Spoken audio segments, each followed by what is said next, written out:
I love telling stories, and I think that growing up on the North Coast really was an important part of what I ended up doing, because my grandparents and a lot of my uncles and aunties were always telling stories, whether you're fishing or...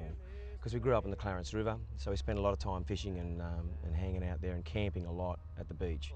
Once you're a songwriter or a writer, you're always going to write, even if you don't have to write. Yeah. I'm not even at the moment sort of planning straight up to go and write a record, but I know that I'm going to need stuff when the crunch time comes.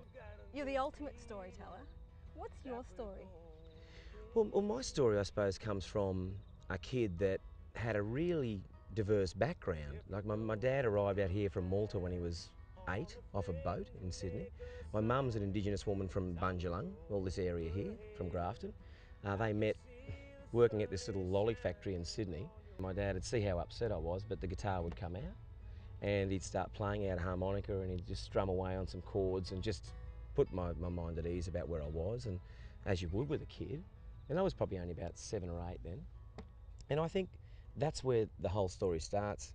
You drag up a lot of your family stories and talk about the things that happened in your own family, which sometimes the truth can be really hurtful too, you know, and it's a sad truth. But it's worth telling. If it's real and it's got some heart, I definitely think it's worth telling. So I've been telling stories of reconciliation between black and white and things like that for many, many years, and it's still very important to me. But I just think that if you can be remembered as someone that got through life without being terrible to anyone, then your race is run properly, I reckon. I can't resist any longer. Can you play us, like, your favourite? One of your favourites?